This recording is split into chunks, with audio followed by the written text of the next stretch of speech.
Hi everyone and welcome back. Today I'm going to be talking about horizontal and vertical translations to trig functions. So there's a few things we need to do with regard to this. I'm going to start off first off by talking about the types of transformations that we are applying to this function right here. So we can see the 3 at the front. You might know that that is a dilation by a factor of 3 from the x-axis.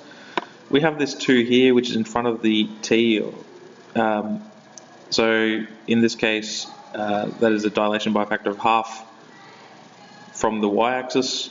And we've also got this part here, which is the horizontal translation of the function. This is going to move it pi on 4 units to the right. So remembering that it always goes the opposite direction to what we might expect there.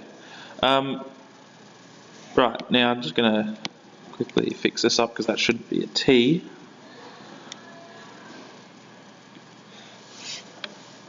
Okay, so I need to know what the basic form of the sine function looks like. So the sine function normally starts at the origin and it goes upwards and then it goes to its full cycle. This here is the amplitude. So off on the side, I'm going to first off write down the amplitude is equal to 3.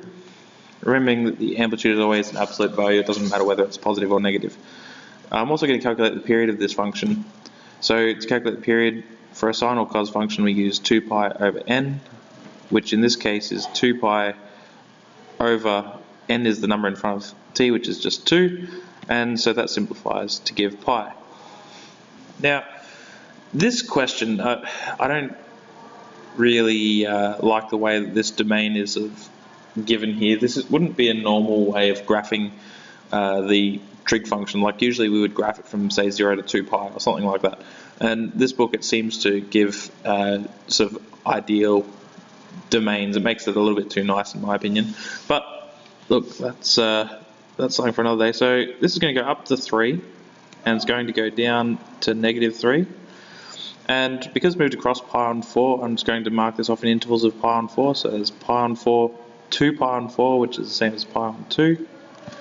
And then 3 pi on 4. And then 4 pi on 4, which is just the same as pi, and then 5 pi on 4. So because the graph was moved across by pi on 4 units, instead of starting here at the origin, it's going to start right here. And it's going to finish, the period was pi, so it's going to finish pi units later, which if we add pi onto pi on 4, gives us 5 pi on 4. So that's where it's going to end. Maybe it'll let me draw this. Okay. We also know that the sine function, it goes up, comes back down, and then it goes back up. So it's going to pass through the axis again exactly halfway between, which is right there. It's going to have its maximum here at pi on 2, and it's going to have its minimum here at pi. So lastly, I just need to sketch this, doing so very carefully. We should make sure that we have nice even scales on our axes. Oops, that was a little bit lumpy. Anyway, that's the basic shape of the graph.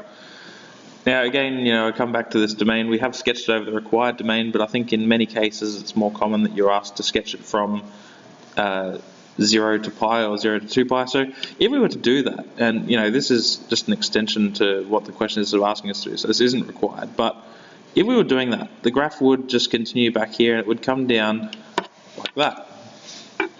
And, well, you might be thinking at this point, well, why does this sine graph look like a negative cos graph?